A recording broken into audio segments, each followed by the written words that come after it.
So in this second video, we come to one of the most important things that you have to be able to do: mix strings and numbers, especially in output. Now this brings in all kinds of issues of converting numbers to strings, strings to numbers, etc., etc. But we will focus on the most important and the most common ones that you need to be able to do. Okay, so let's take some very, very common and typical things you do. We'll start with where we were. We had a little string. Let's give it a sensible thing. My age is, right? And let's say my age, let's put my age here. I'm 567 years old. Okay, I'm going to change variable 1 to v1 and variable 2 to v2. The reason I'm using this is to emphasize the fact that all you're doing is storing variables here, and the type of data being stored in each of the variable is dependent on what you pop in. So if I just change my print statement to v1 with a plus sign, let's repeat our error, and then let's pursue the way that you actually get them to display correctly. So let's run that again. And as you can see, it's very important to understand how errors work. Several things. You often see this traceback. The trick to do when you had an error block is to go to the very last statement, and it often gives you the actual details. Cannot concatenate string with int objects. Okay, if I put that as 0.56 and ran it, that would probably say, and it does, string and float object, because it knows that's a fraction number, and that's it. So how do I do it? Well, there are several different ways that you can do it. And the power of Python is that you have several different mechanisms. This doesn't technically display it, but if you put a comma between a number and it will just display in brackets what the two different parts are. It doesn't really get us very, very far at all. Okay, so this is typically how you do it. Think of when you are trying to, my name is, imagine here I have a gap filling exercise and I give you a piece of paper and I say to you, put your age on there. That's essentially all we do. My name is, and I was, and my name is, and I am years old. So look at that sentence here. If I gave that to you and say, please fill in the gaps, that's exactly what we're going to do with the software. What we have to do is understand, instead of this bit, what do we write? Instead of this bit, what do we write? Well, there are two different ways of doing it. Let's repeat that sentence from that example. This is a good one, right? Because that's quite a simple one to understand, I would hope. Let's copy that into there. But this is not what I use. I use open and close curly bracket, right, in there. And if I create two variables which are going to insert into there, so the first is going to be my name. So if I put my name is Frank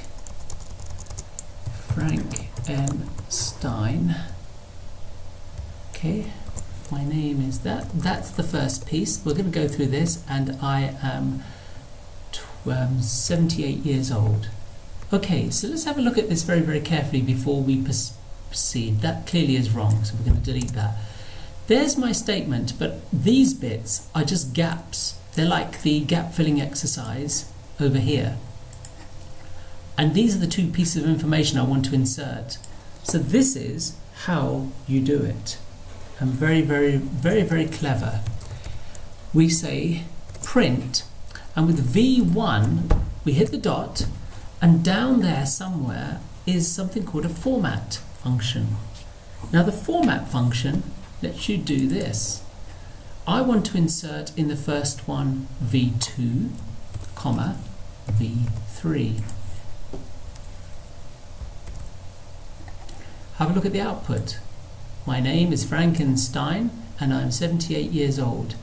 It has converted that number, it's correctly formatted it, and popped it in there. But here's the thing, how does this work? I want to just unpick this bit here, this function here, so you can see it, and then we'll look at a couple of other mechanisms in the following video. The function looks like this. It takes a string, and whatever variables you put in here, it will insert them into here. If that's the first one, that's the first one to be inserted. So if you look at this, let's get the sentence that's contained in V1. So that's V1. That's the first gap filled, so V2 will slot into there. That's the second one.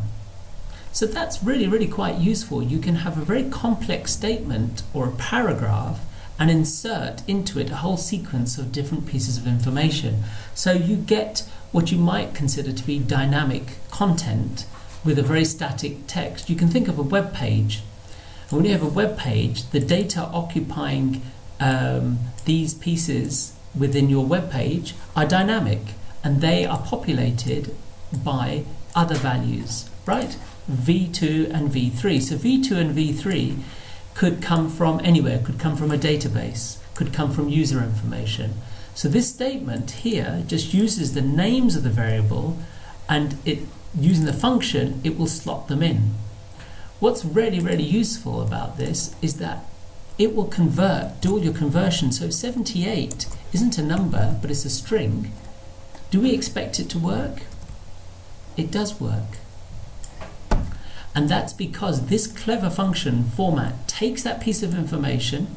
If it's a string, which it is with this one here, it will simply insert it into this gap and replace that gap with it. If it's a number, it will convert it into a string, right? It'll literally pop on the speech marks and then insert it into there. So that's the very first thing to point out about the way that you do it in modern programming. So to finish this particular video, what I'd like to do is actually pop a number in here. If I pop a number 0, this is a bit peculiar, and 1 in there, that's saying that that's the first value, so that's V2, that's your 0, your very first input value, and that's your second one. I'll put 0 and 1. Now if I run it, we expect it to be the same. No difference at all. There you go. But look what happens if I swap these numbers around. If I put 1 in here, and I pop 0, right? Rather than answer the question, have you any idea how it's going to make that statement? Test it out yourself. 78 is now first, and Frankenstein is the second. So what it does is it takes that number and it says, now this is the one bit that we will have to come back to later. 0 is always the first piece of data, 1 is the second, but I can change the order of the information. So although these are always written, the first, second, third, fourth, fifth, you don't change that order, right? You settle that out. You can change the order by changing these numbers. Now how useful that is debatable at this stage. It's a little bit of a tricky idea, but it's important for you to get. So what I would recommend after this video is playing with inserting into a string a paragraph of information. And maybe you can see how you have a database of information and how it would insert it. So if you had a letter, for example, you had a letter which you were going to send out to someone, right? Imagine you had a letter and you wanted it to print a letter. This mechanism, using the format and pieces of data, and this information is contained in a database, it's a very, very clever way of putting out hundreds of letters to hundreds of different students. You could have your name is and your grade is, for example. Okay, a very simple way, and it could go in the body of a very, very big letter. So it's worth thinking about how useful that is.